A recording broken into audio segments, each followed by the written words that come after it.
Magandang araw! Ako nga po pala si Ivan Cadornica Galvez at ang aking kasamahang si Reggie Lagaran. Ating tatalakayin kung ano nga ba ang unang digmaang pandaigdig.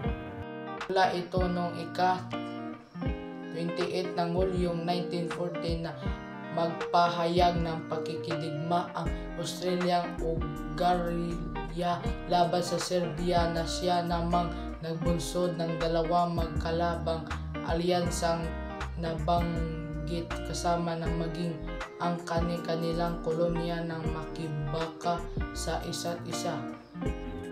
Ang unang digmaang pandaigdig ay may apat na sanhi. Ito ay nasyonalismo, militarismo, imperialismo, at ang pagbuo ng alyansa. Ano nga ba ang nasyonalismo? Ito ay ang masidhing pagmamahal sa bayan o bansa. Ano nga ba ang militarismo?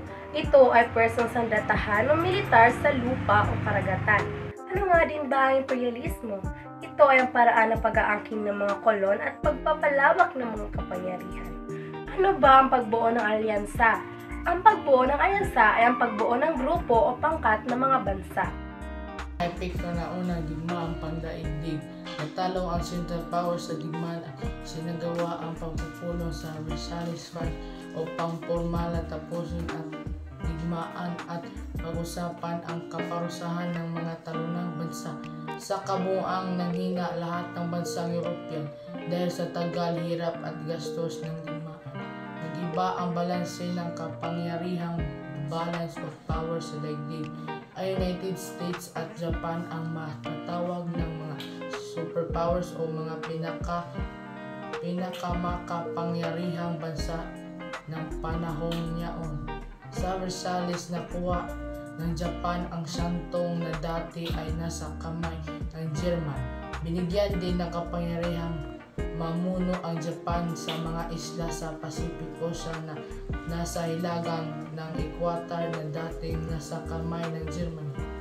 Sumama rin ang China sa usapan ng Versailles, subalit wala siyang nakuha at nawala pa ang siyantong sa kanya. Dahil dito, hindi nila nilagdaan ang kasunduan sa Versailles. Dahil sa di makatuwirang pagtrato sa kanila sa Versailles, nag-umpisa ang isang malawak kilos protesta sa China laban sa mga dayuhan at tinawag itong kilosang Mayo 4, 1919, My Fourth Movement. Nagsimula rin ang New Culture Movement na itinakwil ang Confucianism at iba pang mga makalumang pag-isip sa China. Isinulong nito ang pag-aralan ang mga bagong ideya sa galing sa European at ang himasikang Ruso na naganap noong 1917. Tinawag ang League of Nations upang maiwasan ng pagkaroon ng digmaan sa pandaigdig. Ang unang digmaang pandaigdig ay nagdulot ng malaking pinsala sa buhay at ari-arian. Upang hindi na masundan pa, ay humanap ng paraan ng mga bansa upang tuluyan ng makamit ang kapayapaan. Isa sa mga hakbang na ginawa nila ay ang pagtatag ng United Nations.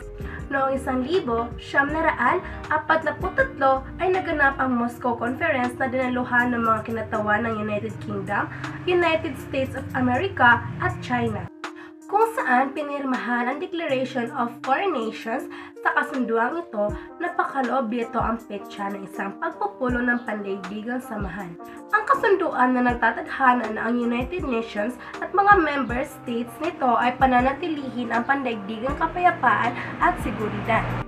Pagkilala sa mga pandaigdigang batas na nagsulong na mataas na kalidad ng pamumuhay ng mga mamamayan. At yun lamang po sa araling ito. Salamat sa panonood.